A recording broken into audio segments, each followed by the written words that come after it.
Virginia Beach, 2005. 49-year-old retired Marine Robert Bobby Caldwell headed out to Chesapeake Bay to fish, just like he did every Saturday morning.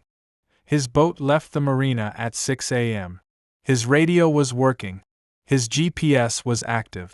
But Bobby never came back. At 2 p.m., his boat washed ashore empty. Engine off, fishing rods neatly in place, thermos of coffee still warm. And on the deck, something no one dared to explain: fresh bloodstains. For 18 years, everyone knew Bobby's secret was somewhere out there in that water. But the truth wouldn't come from the sea. It would come from land. The morning of April 16, 2005, began like any other Saturday in Virginia Beach. The sun rose slowly over the Atlantic, casting golden light across the Chesapeake Bay. The air smelled of salt and diesel fuel, mixed with the aroma of fresh coffee from the marina's small dockside cafe. Fishermen gathered in clusters, sharing weather predictions and favorite fishing spots, their voices low and comfortable in the pre-dawn quiet. Bobby Caldwell was among them, a familiar face at Lynnhaven Inlet Marina. At 49, he still carried himself with the upright posture and quiet confidence of his 22 years in the Marine Corps. He'd retired 3 years earlier with the rank of Master Sergeant, his chest decorated with commendations from tours in the Gulf War and Bosnia. Now he worked part-time at a local hardware store, but his real passion was the water. Every Saturday, without fail, Bobby would arrive at the marina before sunrise. He'd check his 24-foot Boston whaler, a modest but well-maintained vessel he'd named Semper Fi. He'd load his tackle box, check his fuel levels, test his radio, and set out into the bay. He usually returned by early afternoon, sometimes with a cooler full of flounder or striped bass, always with stories to share. That morning, Bobby exchanged pleasantries with Dock Master Frank Mitchell, a leathery-skinned man in his 60s who'd been running the marina for 30 years. "Beautiful day for it, Bobby," Frank called out as Bobby untied his mooring lines. "Going out to your usual spot?" Bobby nodded, his weathered face breaking into a grin. "The fish are calling, Frank. I can hear them." At exactly 6:03 a.m., according to the marina's security camera footage, Bobby's boat motored out of the inlet. The video showed him at the helm, wearing his faded Marine's cap, a blue windbreaker, and polarized sunglasses. He raised one hand in a casual wave to another departing fisherman. Everything appeared completely normal. Bobby's wife, Carol, was still asleep when he left. This was their routine. He'd kiss her forehead, whisper that he'd be back by lunch, and slip out quietly. Carol had learned long ago not to worry. Bobby knew the bay like the back of his hand. He'd been fishing these waters since he was a boy, long before his military career took him around the world. The Chesapeake was in his blood. By 7:30 a.m., Bobby had reached his favorite fishing grounds, a spot about 4 miles offshore where the bay's depth created an underwater structure that attracted fish. He'd radioed another fisherman, Tom Henderson, a casual acquaintance he often encountered on the water. "Got my first hit already," Bobby's voice crackled over the VHF radio, cheerful and relaxed. "Feels like a good one. How's your luck?" Tom remembered replying with good-natured envy before turning his attention back to his own lines. It was the last confirmed communication anyone had with Bobby Caldwell. The morning progressed. The sun climbed higher, burning off the early mist. Other boats dotted the bay, some anchored, others drifting slowly with the current. The Chesapeake was busy that Saturday, full of weekend warriors seeking their own piece of peace on the water. No one noticed anything unusual. No distress calls crackled over the radio. No flares lit the sky. The bay kept its secrets beneath the gentle roll of its waves. Carol Caldwell began to worry around 1 p.m. Bobby was usually home by noon, sometimes a little later, but rarely past 1 o'clock. She called his cell phone. No answer. She tried the marine radio frequency he monitored, calling out his boat's name. Silence. By 1:30, Her concern had grown into something cold and heavy in her chest. She called Frank Mitchell at the marina. "Frank, have you seen Bobby come back in?" Her voice was steady, but Frank could hear the underlying tension. "Not yet, Carol," Frank replied, walking out onto the dock to scan the inlet. "But you know Bobby. He probably lost track of time with a good catch. I'll keep an eye out and call you the minute I see him." But Frank was worried too. Bobby was punctual, almost to a fault. 22 years in the Marines had ingrained that discipline. He wasn't the type to lose track of time. Frank began making calls to other fishermen, asking if anyone had seen the Semper Fi. Most hadn't been out that far. Tom Henderson confirmed the morning radio contact but said he'd been in a different area of the bay all day. At 2:17 p.m., everything changed. A couple kayaking near the mouth of the Lynnhaven River spotted a boat drifting aimlessly. As they paddled closer, they recognized it as a fishing vessel, engine silent, moving only with the current and wind. The name on the stern read Semper Fi. The couple, Mark and Jennifer Holbrook, called out, but no one answered. Unnerved, they paddled alongside and peered over the gunwale. The boat was empty. Fishing rods were secured in their holders. A tackle box sat open on one of the seats, lures organized neatly inside. A red cooler was wedged under the helm seat. And there, on the white fiberglass deck, were several dark red stains that could only be blood. Mark immediately called 911 on his waterproof cell phone. His voice shook as he reported the discovery. Within 20 minutes, Virginia Beach Police Marine units and Coast Guard vessels were converging on the location. The Semper Fi was secured and towed back to the marina, now a crime scene. Carol Caldwell received the call at 2:45 p.m.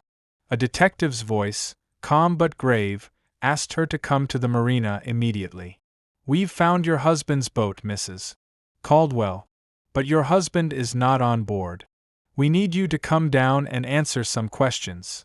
The drive to the marina was the longest of Carol's life. Her mind raced through possibilities, each more terrifying than the last. Had Bobby fallen overboard? Had he had a heart attack? The detective's tone suggested something worse. When she arrived, the marina parking lot was filled with police vehicles, their lights flashing silently in the afternoon sun. Yellow crime scene tape cordoned off Bobby's slip.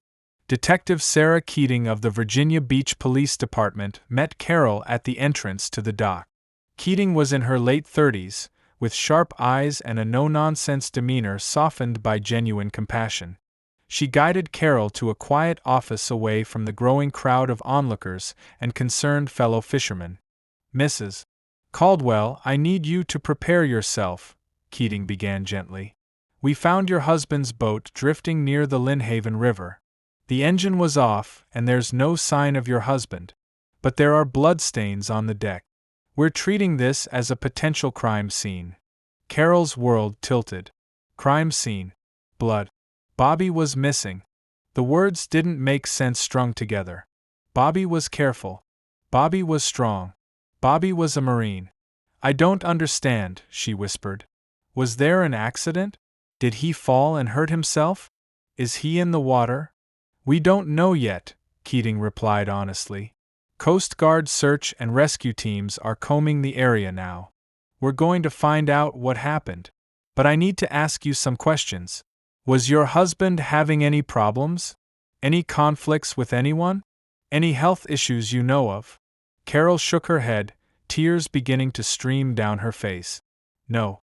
Nothing. Bobby was the most steady person you'd ever meet. Everyone liked him. He didn't have enemies." She paused, the past tense catching in her throat. Everyone likes him. He's out there somewhere. You have to find him." The Coast Guard search began immediately. Helicopters swept low over the bay, thermal imaging cameras scanning the water. Boats crisscrossed the area in grid patterns. Divers were put on standby, though the bay's murky water and strong currents would make any underwater search extremely difficult. As the afternoon wore on and the sun began its descent, hope began to dim. That evening, Detective Keating stood on the deck of the Semper Fi, now secured at the Police Marine Unit's dock. She wore latex gloves as she carefully examined every inch of the boat. The bloodstains were clustered in two main areas: several drops near the stern and a larger smear on the port side gunwale, as if someone had grabbed it with a bloody hand. The boat's condition was puzzling. Everything was orderly. The keys were in the ignition, turned to the off position. The fuel tank was 3/4 full. The radio was set to the correct channel, volume turned up. Bobby's cell phone was in the small storage compartment under the helm, dead battery. His wallet was there too, containing his driver's license, credit cards, and $47 in cash. His tackle box held an array of lures and hooks, nothing missing that anyone could determine. The thermos of coffee sat in a cup holder, still faintly warm to the touch when first discovered. Forensic technicians would later determine it had been poured approximately 6 hours before the boat was found. 2 rods were baited, lines in the water when the boat was discovered. One showed signs of having caught something, the line was tangled, the hook bent. But there was no fish in the cooler, no evidence of a catch being cleaned or stored. Most troubling were the life jacket and marine radio emergency beacon. Both were still secured in their proper storage locations. Bobby, a safety-conscious veteran of the water, hadn't reached for either. Whatever had happened fast. Forensic teams worked through the night. Blood samples were collected and sent to the Virginia Department of Forensic Science for analysis. The entire boat was photographed and processed for fingerprint. Trace evidence, fibers, hair, anything that seemed out of place, was carefully collected and catalogued. By Sunday morning, the search had expanded to cover over 100 square miles of the Chesapeake Bay. News crews had descended on Virginia Beach. Local television stations led with the story: retired Marine vanishes from fishing boat, blood found on deck. Bobby's military portrait, showing him in dress blues with his rows of ribbons, appeared on every channel. The community response was immediate and overwhelming. Volunteers organized search parties along the shoreline. Fellow Marines from Bobby's old unit arrived to help. Boats from up and down the coast joined the Coast Guard in scouring the water. Flyers with Bobby's photo were posted at every marina, boat ramp, and waterfront business from Norfolk to the Maryland line. Carol Caldwell, surrounded by family and friends, made a tearful plea on the evening news. "Bobby, if you can hear this, if you're out there somewhere, please come home. We love you. We need you. Someone out there knows something. Please, if you saw anything, call the police. Help us bring Bobby home." But as Sunday turned to Monday, then Tuesday, the grim reality began to settle in. The Coast Guard, following protocol, began to scale back the active search. The chances of finding Bobby alive in the bay's cold April waters were diminishing by the hour. Detective Keating and her team shifted focus. This was no longer just a search and rescue operation. This was a criminal investigation. The forensic results began to trickle in. The blood on the deck was confirmed to be human, and DNA analysis matched it to Bobby Caldwell. The volume of blood suggested a significant injury, though not necessarily fatal. More intriguingly, there were 2 distinct patterns: drops suggesting someone was bleeding while standing, and the smear suggesting someone had reached out or been dragged. Investigators began to construct theories. Had Bobby injured himself while fishing, perhaps with a knife while cleaning a catch, and become disoriented, falling overboard? But there was no fish, no bloody knife. Had he been attacked by someone on another boat who then fled, leaving Bobby to bleed out and fall into the water? But no one had reported seeing another vessel close to the Semper Fi. Had he been involved in something illegal, drug smuggling perhaps, and been the victim of a deal gone wrong? But Bobby's background check was spotless, his finances unremarkable. Detective Keating interviewed everyone who'd been on the water that Saturday. Tom Henderson, the last person to speak with Bobby via radio, was cleared quickly. He'd been fishing with his teenage son, and multiple other boaters confirmed their location. Frank Mitchell, the dock master, had been at the marina all day with dozens of witnesses.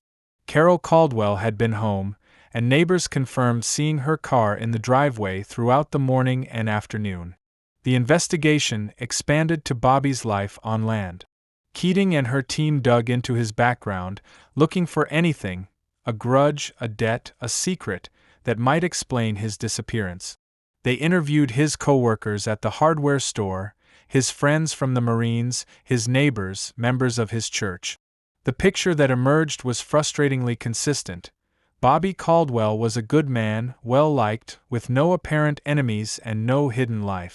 His finances were reviewed. Nothing unusual. No large withdrawals, no suspicious deposits, no secret account. His phone records showed regular calls to family and friends, nothing out of the ordinary. His computer history was mundane: weather forecasts, fishing reports, news sites, email exchanges about hardware store inventory. 1 week after Bobby's disappearance, a memorial service was held at the Virginia Beach oceanfront. Hundreds attended. Marines in dress blues formed an honor guard. Carol stood surrounded by her 2 adult children, her face a mask of exhausted grief. She still refused to use the past tense when speaking about Bobby. "When he comes home," she would say, "when we find him." But her eyes betrayed a growing acceptance of the awful truth. As weeks turned to months, the active investigation began to slow. Detective Keating worked the case as hard as she could, but new leads dried up. The Semper Fi was released back to the family after exhaustive processing. Carol couldn't bear to look at it. Bobby's brother eventually sold it to a fisherman from North Carolina. The bloodstains had been cleaned, but everyone knew the boat's history. Tips continued to come in, dozens at first, then a handful, then occasional calls sparked by anniversary news coverage. Someone claimed to have seen Bobby in Richmond. Another swore they'd spotted him in a Florida Keys marina. Each lead was checked and dismissed. The Virginia Beach Police Department officially designated Bobby Caldwell's case as a cold case in 2007, 2 years after his disappearance. But the file was never closed. In the cold case unit, a banker's box labeled Caldwell, Robert J. Missing person/suspected homicide sat on a shelf alongside dozens of others.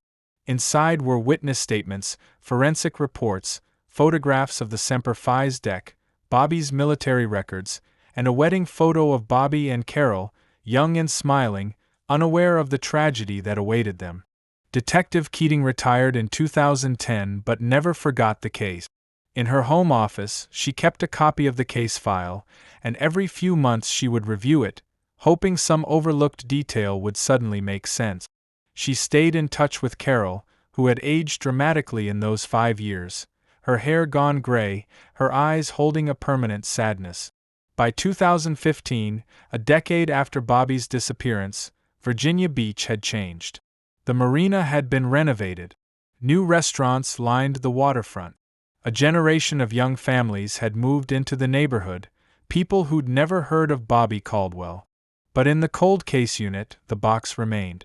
And in Carol's home, Bobby's fishing gear still hung in the garage, his clothes still filled half the closet. She had never moved, never remarried, never stopped waiting for answers. The breakthrough came not from dogged police work or a deathbed confession, but from technology and a family tragedy hundreds of miles away. In 2021, the Virginia Beach Police Department received a grant to review cold cases using advanced forensic genetic genealogy, the same technique that had solved the Golden State Killer case in California. Detective Marcus Webb, a 34-year-old investigator assigned to the cold case unit, was tasked with identifying which cases might benefit from this new approach. The Caldwell file immediately stood out. There was DNA, Bobby's blood from the boat deck. But there was also something else that had been noted in the original forensic report but never fully pursued: a partial DNA profile from skin cells found on the boat's steering wheel that didn't match Bobby. In 2005, that partial profile had been too incomplete to be useful. It was run through CODIS, the FBI's national DNA database, with no matches.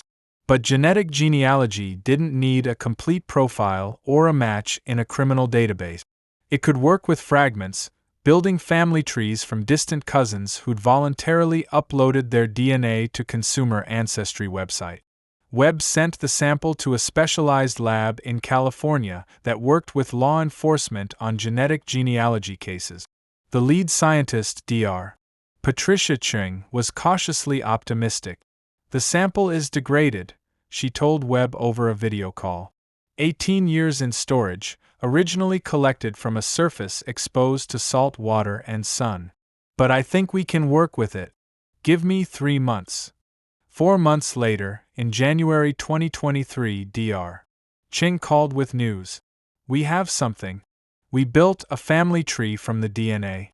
The person who touched that steering wheel is descended from a couple who immigrated to Virginia from Italy in the 1920s. We've narrowed it down to a cluster of families in the Tidewater region. I'm sending you a list of possible matches, about 24 individuals who fit the age and geographic profile." Webb's heart raced as he opened the email. 24 names. One of them, statistically speaking, was likely connected to Bobby Caldwell's disappearance. He began the painstaking process of investigating each person. Some were quickly eliminated. They'd been provably elsewhere in 2005, or they were too young, or they died before Bobby's disappearance. 3 names rose to the top of the list. All were men in their 50s or 60s. All had lived in the Virginia Beach area in 2005. All had some connection to boating or fishing. Webb and his team began discreet inquiries, not wanting to alert potential suspects before they had solid evidence. The first candidate, a retired Coast Guard officer, was eliminated when investigators discovered he'd been stationed in Alaska in April 2005. The second, a commercial fisherman, had a solid alibi. He'd been in the hospital for knee surgery the day Bobby disappeared. That left the third name, Vincent "Vinny" DeLuca. Vinny DeLuca was 58 years old in 2023, a lifelong resident of Virginia Beach. He owned a marine engine repair shop near the Lynnhaven Inlet Marina. Webb pulled DeLuca's file. There was a history there.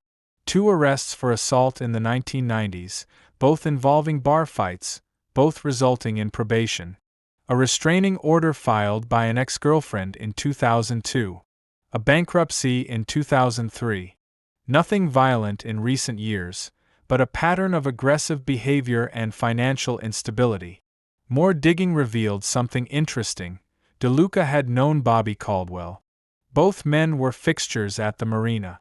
DeLuca's shop serviced many of the boats there, including, records showed, the Semper Fi. In fact, Bobby had brought his boat to DeLuca's shop just 2 weeks before he disappeared for a routine engine tune-up. Webb interviewed people who'd known both men. The picture that emerged was of a relationship that had soured. According to several marina regulars, Bobby and Vinny had been friendly for years, but in early 2005, something had changed. There had been a dispute.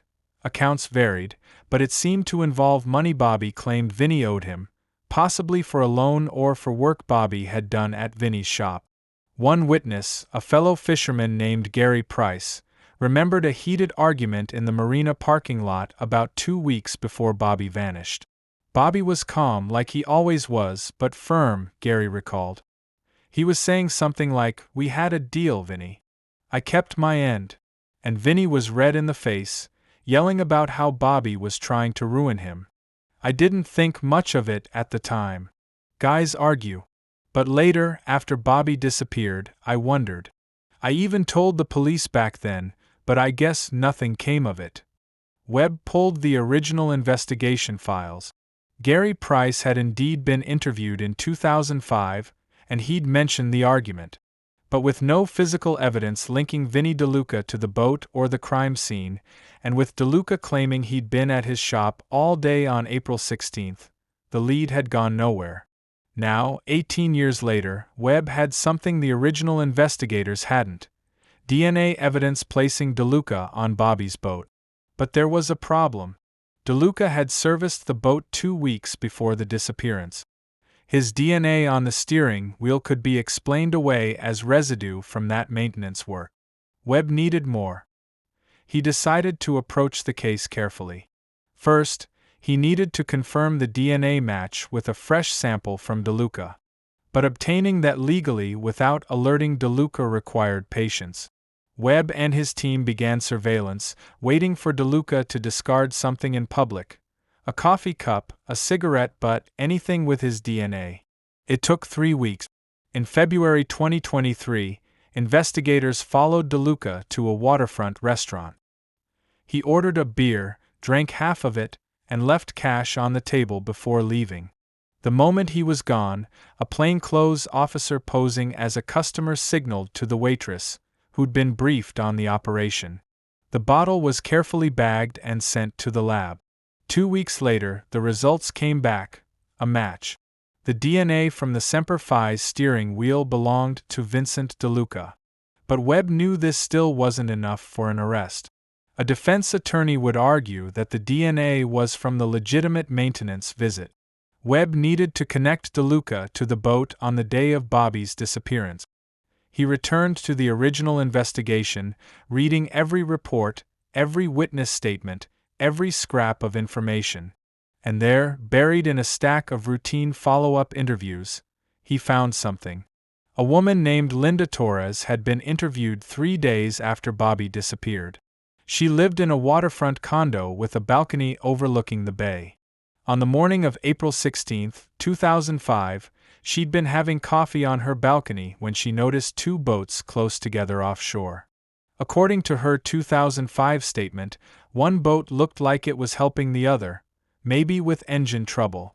She hadn't thought anything of it and only mentioned it to police because they were asking everyone if they'd seen anything unusual. She couldn't describe the boats in detail.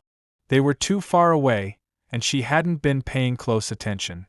Webb tracked down Linda Torres, now 73 and still living in the same condo. When he showed her photos of the Semper Fi, her eyes widened. Yes, that could have been one of the boats. The colors are right, white with blue trim. I remember thinking how pretty it looked in the morning sun. Webb then showed her a photograph of DeLuca's workboat, a 20-foot center console, he used for service calls and occasional fishing. Torres studied it carefully. "I can't be certain," she said slowly. "But this could have been the other boat. The shape is right." It wasn't much, but it was something. Webb began investigating DeLuca's whereabouts on April 16, 2005. DeLuca's alibi, according to the original investigation, was that he'd been at his shop all day. But when Webb checked, he found that the shop had been closed that Saturday for renovations. DeLuca had told the original investigators he was there alone, working on the renovation. No one could confirm or deny it. Webb decided it was time to interview DeLuca. On March 15, 2023, he and another detective showed up at DeLuca's marine shop. Vinny DeLuca was a heavy-set man with thinning gray hair and grease-stained hands. When the detectives introduced themselves and asked if he remembered Bobby Caldwell, DeLuca's face went carefully neutral. "Sure, I remember Bobby. Terrible thing, what happened? He was a good guy. I serviced his boat." His voice was even, but Webb noticed his hands tightening slightly. "We're reopening the investigation," Webb explained. "New technology, new leads. We're re-interviewing everyone who knew Bobby. Can you tell me about your relationship with him?" DeLuca shrugged. "We were friendly. I knew him from the marina. Like I said, I worked on his boat sometimes. That's about it." Webb nodded. "We've heard there was some kind of dispute between you two before he disappeared. Something about money?" DeLuca's jaw tightened. "That was nothing. A misunderstanding. Bobby loaned me some money for parts, and I paid him back. Some people at the marina like to gossip." Webb let the silence stretch.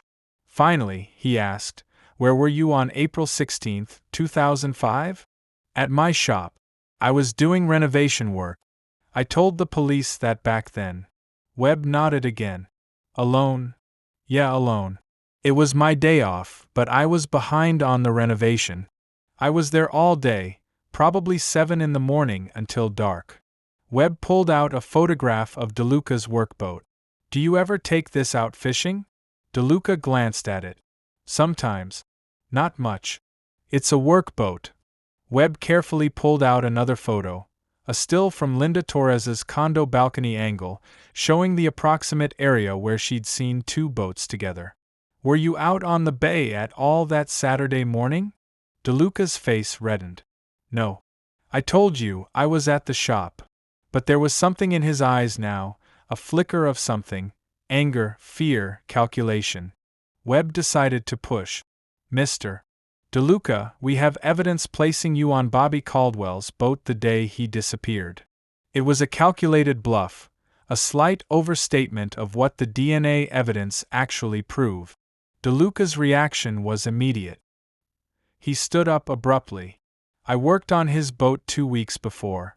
Of course my fingerprints would be on it. This is harassment. If you're going to accuse me of something, charge me. Otherwise, we're done here."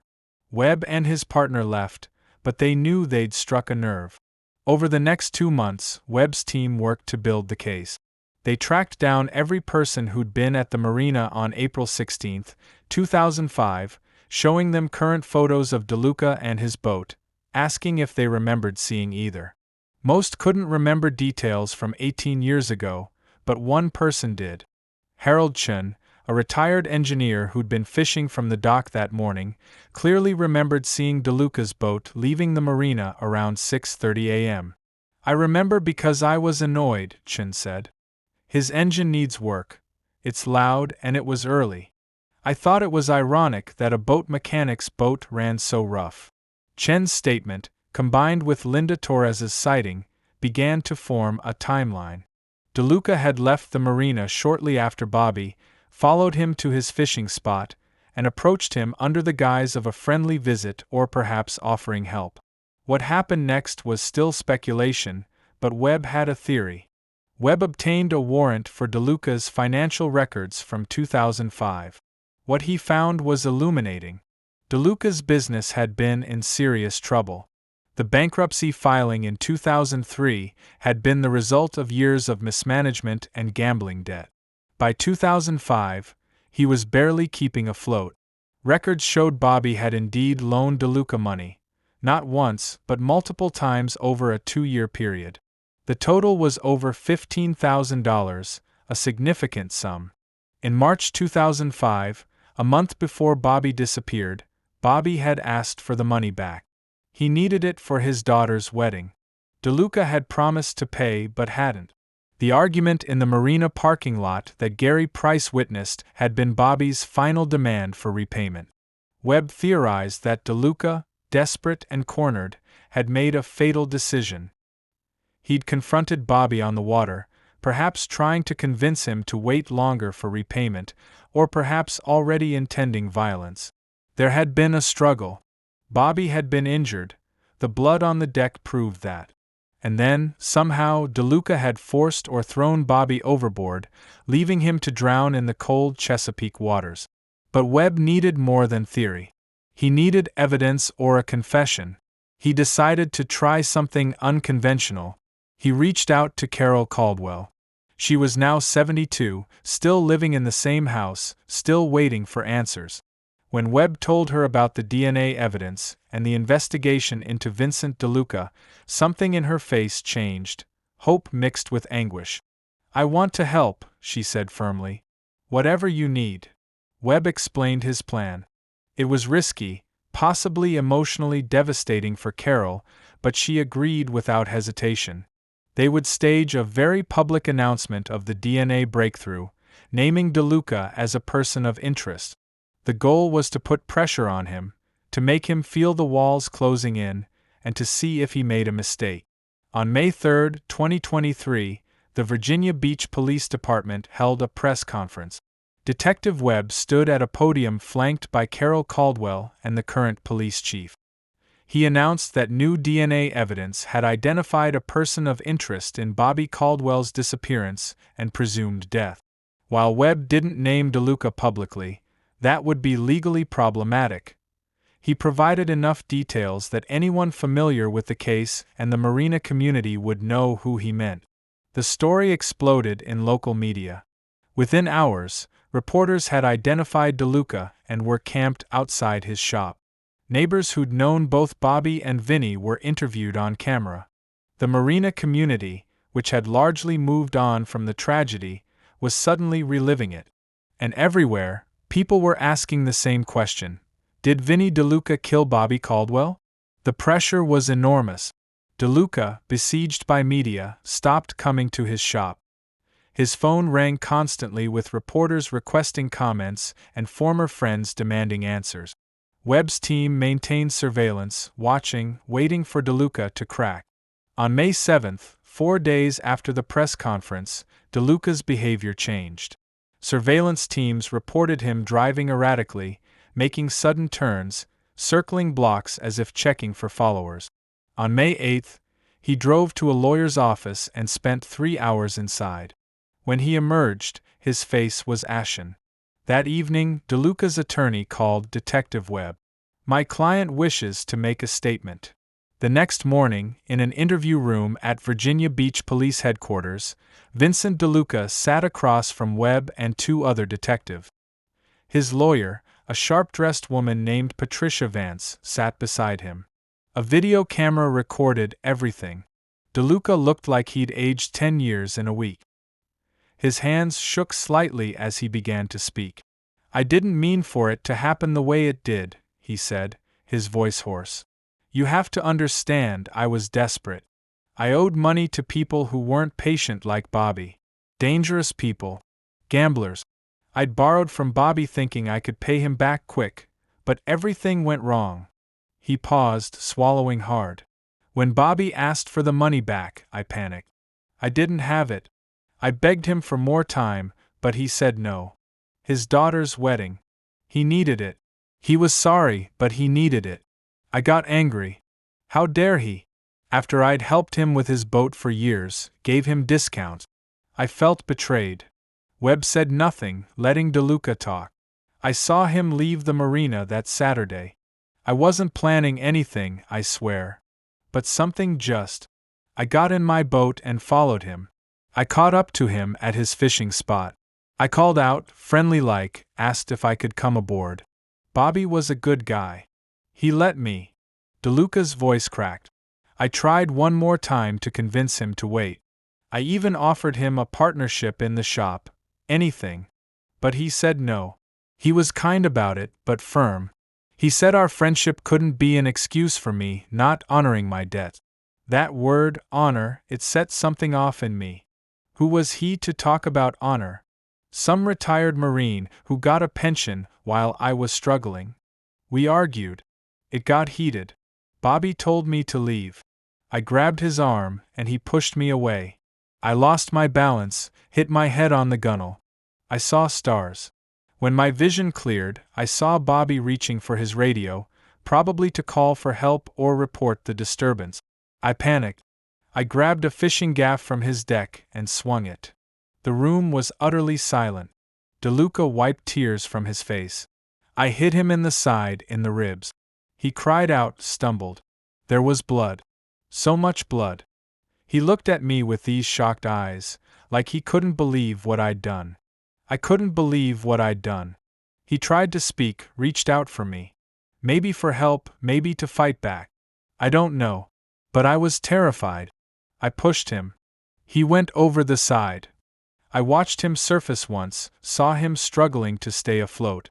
He was hurt, bleeding, the cold water pulling him down. I could have helped him. I should have. But I just stood there, frozen. And then he went under and didn't come back up. I waited, maybe 10 minutes, hoping he'd resurface. But the bay just kept rolling, and there was nothing. Just empty water. DeLuca buried his face in his hands. I cleaned up the gaff as best I could with rags and threw it overboard along with the rags. I wiped down surfaces. But I couldn't clean all the blood.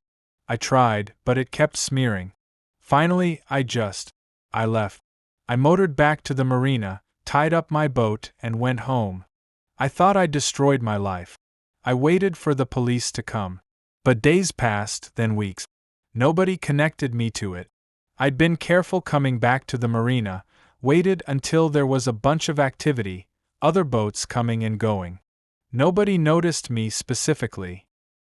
He looked up at Webb with red-rimmed eyes. I told myself it was an accident, that Bobby slip, that I hadn't meant it. But I knew the truth. I killed him. And I've lived with that every single day for 18 years. I see his face when I close my eyes. I hear him cry out. I've paid for what I did, believe me. Just not in a prison cell. Webb kept his expression neutral, but inside he felt a mix of relief and revulsion. Relief that after 18 years, there would finally be answers for Carol Caldwell. Revulsion at the selfishness that had led DeLuca to let a good man drown rather than face the consequences of his actions. Where did this happen? Webb asked quietly. The exact location. DeLuca provided coordinates he'd apparently never forgotten, a spot burned into his memory. And the gaff? How far from there did you throw it? Maybe 100 yards north. It sank fast. It was steel. Webb knew that recovering it after 18 years would be nearly impossible, but he made a note anyway. DeLuca's lawyer, Patricia Vance, interjected. My client is cooperating fully, as you can see. We'll be seeking consideration for this cooperation in any charges filed. Webb nodded noncommittally. That would be up to the prosecutor. Is there anything else you want to tell us, Mr. DeLuca? DeLuca shook his head. Just tell Carol I'm sorry. I know it doesn't mean anything now. I know sorry can't bring him back. But I am. I've been sorry every day. The interview concluded. Vincent DeLuca was formally arrested and charged with second-degree murder and disposal of human remains. As he was led away in handcuffs, reporters who'd been tipped off caught him on camera, his head down, shoulders slumped in defeat. Detective Webb's next task was one he'd been dreading, telling Carol Caldwell. He drove to her home that afternoon with a victim's advocate and a police chaplain. Carol met them at the door, her face already showing that she knew. You found out what happened, she said, not a question but a statement. Inside her living room, surrounded by photos of Bobby through the years, Webb explained everything. He was gentle but honest, holding nothing back.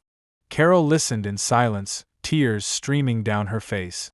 When he finished, she sat very still for a long moment. He died alone, she finally said, her voice barely a whisper. In cold water. Injured. Bobby, who spent his life serving others, protecting people. He died alone because of money.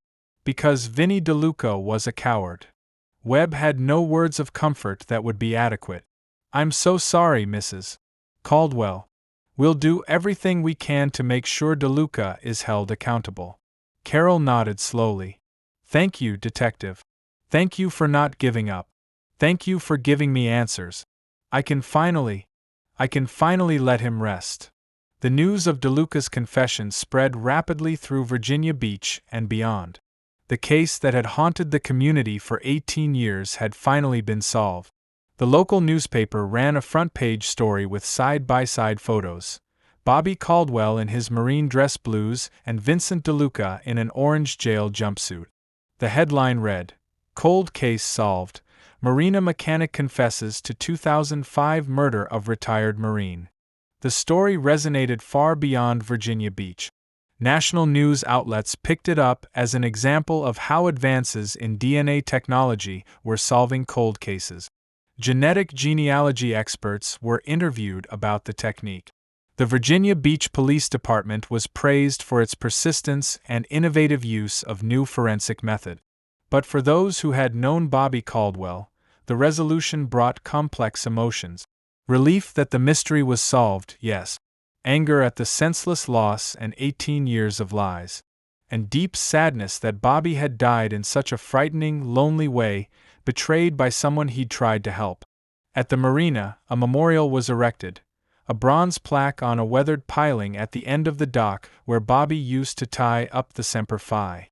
It bore his name, his rank, his years of service, and a simple phrase, "Gone fishing." forever missed. Flowers regularly appeared at its base, left by fishermen who remembered, and by younger ones who'd learned the story. Vincent DeLuca's trial began in November 2023. The prosecution, led by Assistant Commonwealth's Attorney Jennifer Morris, presented a methodical case. The DNA evidence, the financial motive, the witness statements placing DeLuca on the water that morning, the surveillance photo showing his boat leaving the marina, and most damning, his own detailed confession, played in its entirety for the jury. DeLuca's defense team, led by Patricia Vance, didn't contest the facts. They couldn't. Instead, they argued for second-degree murder rather than first-degree, emphasizing that DeLuca hadn't planned to kill Bobby, that it had been a tragic escalation of an argument, a moment of panic. They presented psychological experts who testified about DeLuca's gambling addiction and the desperate mental state it had created. They presented character witnesses who spoke of his kindness to others, his reputation in the community before the murder. It was a futile effort. The jury saw through it. They saw a man who had killed another man and then spent 18 years living freely while his victim's family suffered. They saw a man who'd only confessed when modern science had cornered him, not out of genuine remorse. Carol Caldwell attended every day of the trial, sitting in the front row of the gallery. Bobby's children sat beside her, and behind them, dozens of Bobby's fellow Marines, many in uniform. They sat in silent solidarity, bearing witness. On November 29, 2023, after deliberating for only 4 hours, the jury returned a verdict: guilty of second-degree murder. Guilty of disposal of human remains. The courtroom erupted in muted celebration, nods, tears, quiet embraces. Carol Caldwell closed her eyes and whispered something that looked like a prayer. At sentencing 2 weeks later, Carol was given the opportunity to address the court and DeLuca. She stood at the podium, frail but steady, and read from a prepared statement. Vincent DeLuca, you took my husband from me. You took a father from his children, a grandfather from his grandchildren. You took a Marine who served his country with honor and reduced him to a secret you kept to save yourself. Her voice strengthened. You made me live 18 years not knowing if Bobby had suffered, if he'd been afraid, if he'd thought of me at the end. Now I know he did all those things. You gave him that. I will never forgive you. But I am grateful you finally told the truth. Bobby can rest now. And I can move forward, knowing. DeLuca sat with his head bowed, weeping. Whether it was genuine remorse or self-pity was impossible to say. Judge Richard Morrison sentenced him to 40 years in prison with no possibility of parole for at least 30 years. Given DeLuca's age, 58, it was effectively a life sentence. As deputies led DeLuca away, he glanced back at Carol one last time. She met his eyes with a steady gaze, then turned away, done with him forever. In the months that followed, Carol began the process of truly letting go. She donated Bobby's fishing equipment to a youth program for underprivileged kids. Bobby would have liked that. She finally sorted through his clothes, keeping a few favorite items, donating the rest. She took his marine dress blues to a specialty framer and had them preserved alongside his medals and the flag from his memorial service.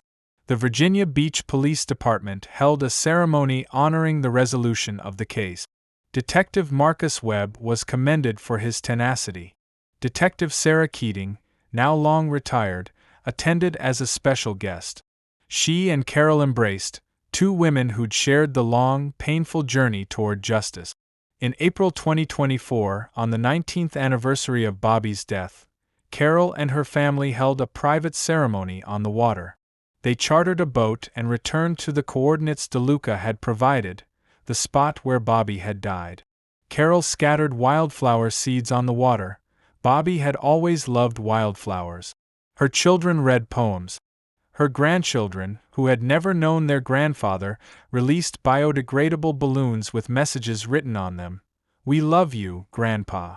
Rest in peace. You are not forgotten. As the boat turned back toward shore, Carol stood at the stern, watching the Chesapeake Bay roll endlessly, the same water that had taken her husband. The morning sun sparkled on the waves, and for a moment, just a moment, she felt a sense of peace. Bobby was gone, and nothing would change that. But his story was no longer unfinished. The truth had emerged from the deep, just as she'd always believed it would. The case of Robert Bobby Caldwell became a touchstone in Virginia for discussions about cold cases and the importance of preserving evidence. The Virginia Beach Police Department used it as a training example for new detectives. Never give up, always preserve evidence properly, and trust that technology will eventually catch up to justice's need. Dr. Patricia Ching, the genetic genealogist whose work had cracked the case, was invited to speak at law enforcement conferences around the country. She always mentioned Bobby's case as an example of why even partial, degraded DNA samples should never be discarded. That skin cell sample was 18 years old, exposed to salt and sun, barely enough to work with, she told audiences. But it was enough. It gave a family answers. It gave a community closure. It brought a killer to justice. Bobby Caldwell's name appeared in research papers about genetic genealogy and cold case investigation. His story was featured in true crime documentaries and podcasts. Some worried this was exploitative, but Carol approved of it. If Bobby's story can help solve other cases, if it can give other families hope, then something good came from something terrible, she said in an interview for a documentary. Bobby spent his life serving others. Maybe, even after death, he's still doing that. Vincent DeLuca, serving his sentence at the Greensville Correctional Center, gave one interview to a journalist in 2024. In it, he maintained that he'd never intended to kill Bobby, that it was a tragic accident born of panic and desperation. "I'm not a monster," he insisted. "I'm a man who made a terrible mistake in a moment of fear." But when asked if he'd do anything differently given the chance, he hesitated too long before answering. When asked if he'd immediately tried to save Bobby from the water, he looked away. The interview reinforced what most already believed. Vincent DeLuca was sorry he'd been caught, sorry his life had been ruined, but it was unclear if he truly grasped the magnitude of what he'd taken from the world when he let Bobby Caldwell drown. In the marina where both men had spent so many hours, life went on. New boats came and went. Young families bought condos with water views. Weekends brought crowds of fishermen seeking their own peaceful morning on the bay. But the old-timers, the ones who remembered, would occasionally gather near the memorial plaque at the end of the dock. They'd share stories about Bobby, his laugh, his generosity, the time he helped a tourist family whose boat had stalled in the channel, the way he always bought coffee for the dock master. They talked about the Semper Fi and how Bobby kept it immaculate, treating it with the same care he'd given everything in his life. And they talked about the morning of April 16, 2005, when Bobby had waved goodbye to Frank Mitchell and motored out into a beautiful sunrise, not knowing he'd never return. "It could have been any of us," Gary Price said once, standing at the memorial with a small group of fellow fishermen. "Any of us could have been the one to help Vinny, loan him money, trust him. Bobby was just being Bobby, generous, helpful. And it cost him everything." Frank Mitchell, now in his 80s and long retired, visited the memorial every Saturday morning. He'd stand there with his coffee, looking out at the bay, and talk to Bobby as if he were still there. "Another beautiful day for it, Bobby. The fish are calling. Hope you caught the big one wherever you are." The story of Bobby Caldwell's murder and its eventual resolution became part of Virginia Beach's collective memory, a reminder of both the darkness humans are capable of and the light that persistence and technology can shine into that darkness. It was a story about betrayal and justice, about silence and truth, about a secret kept by the sea and eventually torn from its depths. For Carol Caldwell, now 74, life had found a new rhythm. She joined a support group for families of murder victims. She volunteered at the Marine Corps League. She spent time with her grandchildren, telling them stories about the grandfather they'd never met, his bravery, his kindness, his terrible jokes, his love of the water. She showed them his medals and explained what each one meant. On quiet evenings, she'd sit on her back porch and watch the sun set over the bay. Sometimes she'd cry. Sometimes she'd smile, remembering good times. Always she'd whisper the same words. "I love you, Bobby. I never stopped looking for you. I never gave up. Rest easy now. You're home." The Chesapeake Bay continued its endless rhythm, waves rolling in and out with the tide, indifferent to human tragedy and triumph alike. But those who knew the story looked at its waters differently now. It was no longer just a place of beauty and recreation. It was also a grave, a witness, a keeper of secrets that time and science had finally forced it to reveal. On the shelf of the Virginia Beach Police Department's cold case unit, the banker's box labeled Caldwell, Robert J. now bore a red stamp. Solved. But it remained there, a reminder and a testament. Inside were all the pieces of the puzzle that had finally come together: witness statements, forensic reports, DNA analyses, and that wedding photo of Bobby and Carol, young and smiling, unaware of what fate held. Also in the box, added after the case was closed, was a handwritten note from Detective Marcus Webb. To future investigators: this case was solved because evidence was properly preserved and because we never stopped believing answers were possible. 18 years is a long time, but justice doesn't have an expiration date. When you look at your unsolved cases, remember Bobby Caldwell. Remember that someone is waiting, hoping, trusting that you won't give up. Don't give up. The note was accompanied by a photograph taken at the ceremony honoring the case's resolution.